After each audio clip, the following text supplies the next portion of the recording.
Hello friends, welcome to Hollywood in Hindi. आज हम आपके लिए एक जबरदस्त कोरियन क्राइम सस्पेंस थ्रिलर लेकर आए हैं, the killer, a girl who deserve to die.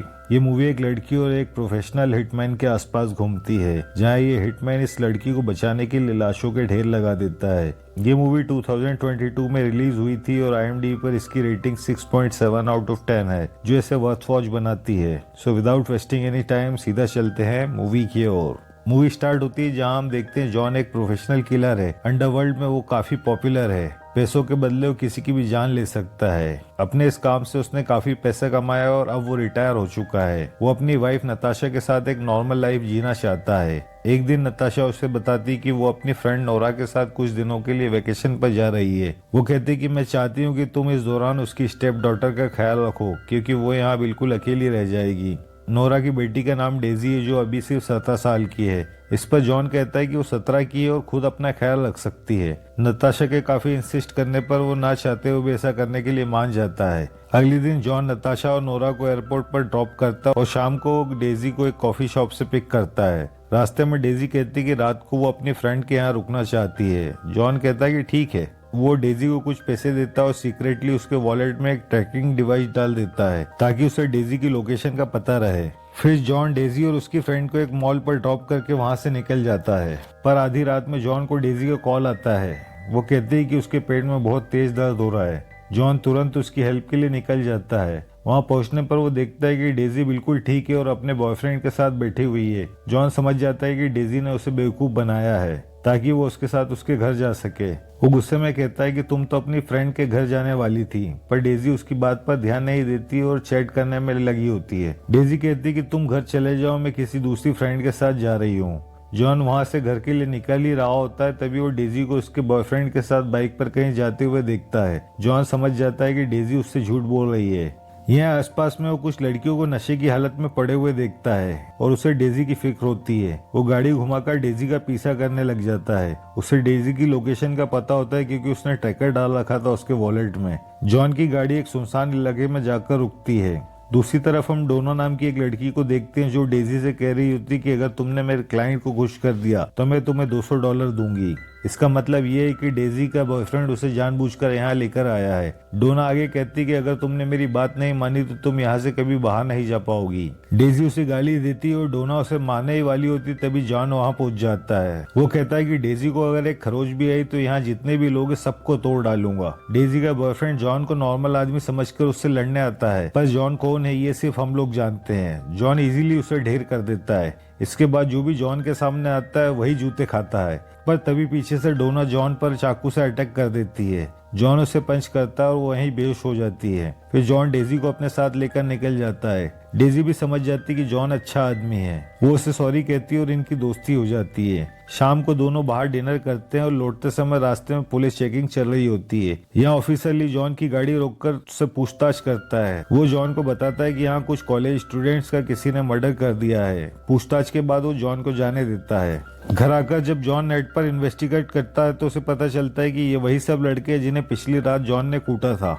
John को जानकर बहुत बुरा लगता है, क्योंकि मरने वाले सभी लड़के काफी कम एज के थे। अगली सुबह ऑफिसर ली जॉन के घर आता है पूछताछ के लिए। वो जॉन को एक CCTV फुटेज दिखाकर कहता है कि तुम्हारी कार को क्राइम सीन के पास देखा गया है, तुम वहाँ क्या कर रहे थे।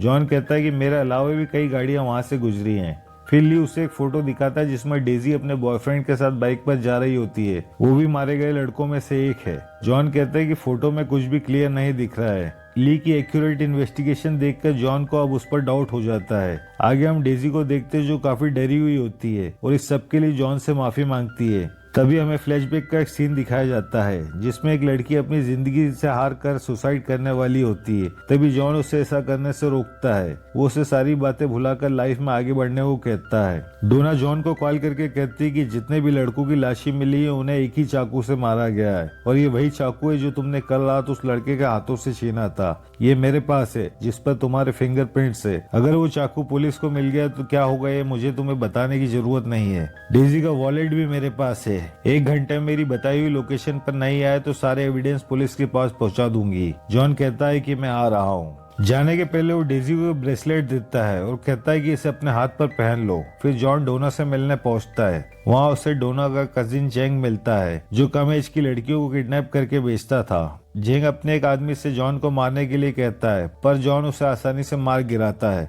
जॉन डोना से वो चाकू मांगता है पर वो उसे देने से मना कर देती है। तब जॉन जेंग के उस आदमी को ब्रूटली टॉर्चर करने लगता है जिसे देखकर जेंग की भी फट जाती है। वो जॉन को चाकू दे देता है। जैसे ही जॉन चाकू उठाने के लिए झुकता है वैसे ही जेंग उस पर गोली चला देता है और वहाँ से भाग जाता है। जॉन चाकू उठाकर जेंग के पीछे जाता है जहाँ उसे एक फाइटर मिलता है। दोनों में काफी फाइट होती है। जॉन उसे घायल करके वहाँ से सीधे अपने घर पहुँचता है।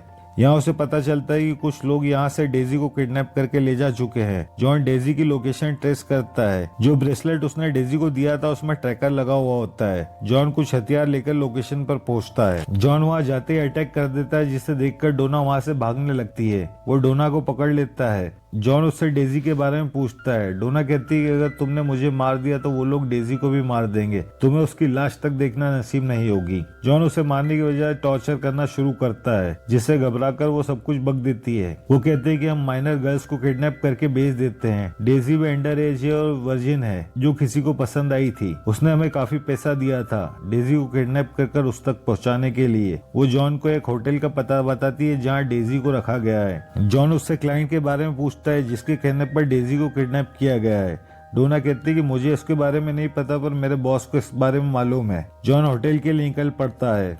बाद में वहाँ पुलिस आती है और उन्हें डोना की लाश मिलती है। दूसरी तरफ हम देखते हैं कि जॉन होटल तक पहुंच गया है। अंदर जाते ही काफी सारे गुंडे उस पर अटैक करते हैं पर जॉन सबसे लड़ते हुए एक एक करके सबको निपटा देता है पर डेजी उसे यहाँ नहीं मिलती। आखिर में यूरी नाम का एक आदमी यहाँ आता है। यूरी भी एक प्रोफेशनल फाइटर है। यूरी रशियन माफिया के लिए काम करता है। वो जॉन से कहते हैं कि कल सुबह 8 बजे डेजी को एक शिप में रशिया भेजा जाएगा। तुम उसे नहीं बचा पाओगे क्योंकि तुम अभी मरने वाले हो। दोनों में काफी देर तक लड़ाई होती है। दोनों ही प्रोफेशनल फाइटर्स है। जॉन के पास डेजी को बचाने के लिए टाइम बहुत कम है इसलिए विंडो तोड़ते हुए कार पर जाकर गिरता है। तभी ऑफिसरली उस पर पिस्टल तान कर अपने साथ चलने को कहता है पर जॉन उसकी पिस्टल छीन लेता है और उसे हॉस्टेज बनाकर उसी कार में अपने साथ ले जाता है। जॉन कार्गो पोर्ट पहुंचता है जहां से डेजी को बाहर भेजा जा रहा था। जॉन को वहां एक कार में डेजी दिख जाती है। जॉन किडनैपर्स पर अटैक करके सभी को एक एक करके मार देता है और आखिर में डेजी को बचा लेता है। तभी जेंग दोबारा जॉन पर हमला कर देता है जिसे जॉन बुरी तरह मारता है और उससे पूछता है कि किसके कहने पर डेजी को उठाया था।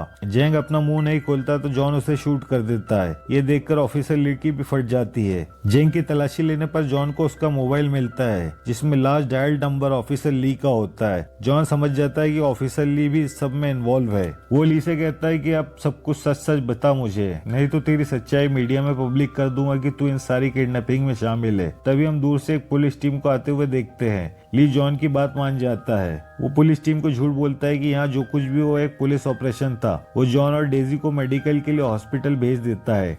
डेजी दोबारा जॉन से माफी मांगती है कि मेरी वजह से ये सब कुछ हो रहा है और तुम्हें सब झेलना पड़ रहा है। जॉन कहता है कि कोई बात नहीं। ली जॉन से कहता है कि तुमने डेजी को बचाने के लिए मल्टीपल मर्डर्स किए हैं पर मैं सब कुछ दबा दूंगा। इस पर जॉन कहता है कि मुझे पहले से पता था कि तू इस सब में शामिल है क्योंकि मैंने डोना की डेड बॉडी तेरी कार की डिक्की में देख ली थी। तुझे पता था कि डोना की बॉडी अगर पुलिस को मिल गई तो वो इन्वेस्टिगेट करेंगे और राज खुल सकता है। ये सुनकर ली शॉक्ड रह जाता है। जॉन कहता है कि मुझे रशियन माफिया की जानकारी लाकर दो जो लड़कियों को किडनैप करके स्मगल करते हैं, वरना तुम्हारे खिलाफ जो एविडेंस है वो सही जगह पहुंच जाएंगे। ली के पास ऑप्शन ही क्या था, उसे हाँ कहना पड़ता है। अगले दिन ली कॉल करके जॉन को एक होटल का एड्रेस देता है जहाँ पार्क नाम का एक आदमी रुका हुआ है जो इसी किडनैपर गैंग का मेंबर है। उधर पार्क को भी पता चल जाता है कि इंटरपोल वालों को उसकी लोकेशन मिल चुकी है जो उसे अरेस्ट करने के लिए आ रहे हैं। वो वहाँ से निकल रहा होता है तभी यहाँ जॉन की एंट्री होती है। जॉन एक एक करके पार्क के सभी आदमियों को मार देता है और उसे बुरी तरह पीटता है। जॉन पूछता है कि डेजी की डिमांड किसने की थी। पार्क कहता है कि यहीं की एक लोकल लेडी है जो हमारे साथ काम करती है और हम उसे पिग मामा के नाम से जानते हैं। यहाँ जॉन को पता चलता है कि किम नाम का जज है जिसके कहने पर डेजी को किडनैप किया गया था। पार्क कहता है कि हम अंडर एज लड़कियों को किडनैप करके जज के पास भेजते हैं और जज के एंजॉयमेंट के बाद लड़कियों को रशिया और एशिया में भेज देते हैं। सारी इन्फॉर्मेशन मिलने के बाद जॉन पार्क को भी मार देता है। फिर जॉन किसी को कॉल करता है और तुरंत वहाँ एक टीम पहुंचती है जो क्राइम सीन को कम्प्लीटली क्लीन कर देती है।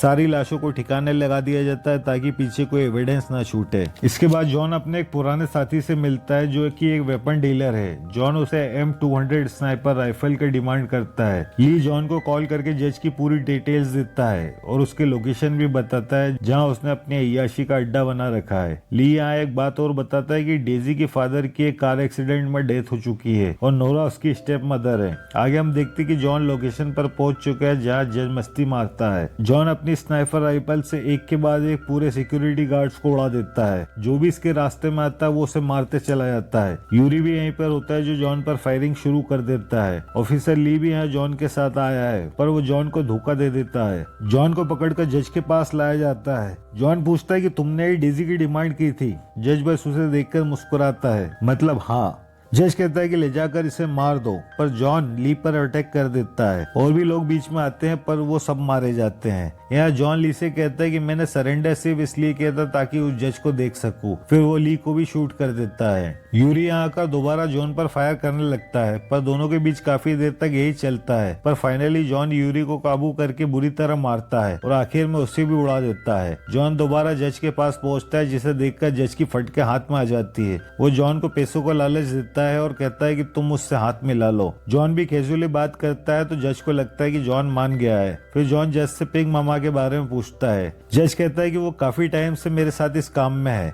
और जिस लड़की बारे में तुम पूछ रहे थे वो भी उसी ने मुझे सजेस्ट की थी। वो एक नंबर की दल्ली है। सारी इन्फॉर्मेशन लेने के बाद जॉन जज को भी उड़ा देता है। दूसरी तरफ जॉन की वाइफ नताशा को अपनी फ्रेंड नोरा के साथ देखते हैं। नोरा कुछ बहाना करके कार में आती है और उसे किसी को कॉल आ रहा होता है। ये कॉल उसी जज के नंबर से आ रहा था। वो कॉल पिक करके बड़े प्यार से जवाब देती है। यहाँ रिवील होता है कि पिग मामा कोई और नहीं बल्कि नोरा ही है जो अपनी एडॉप्टेड डॉटर डेजी को ज्यादा पैसों के लालच में जज को बेच रही थी। ये बात जॉन को मारे जाने के पहले जज ने ही बताई थी। इसीलिए जॉन ने चेक करने के लिए नोरा को जज के फोन से कॉल किया था। जॉन नोरा की कार में पीछे बैठा होता है जो उसे कार चलाने को कहता है। शहर से बाहर जाकर वो नोरा से कहता है कि आगे से वो डेजी का ख्याल रखेगा। ऐसा कहकर वो नोरा को शूट कर देता है। ये हम देखते हैं कि वही क्राइम सीन क्लीन करने वाली टीम वहाँ पहुंच चुकी है और जॉन वहाँ से पैदल निकल जाता है। मूवी के एंड में हम जॉन को उसकी वाइफ के साथ देखते हैं। वो उससे गले मिलता है। यहाँ रिवील होता है कि नताशा वही लड़की है जिसकी जान जॉन ने कभी बचाई थी।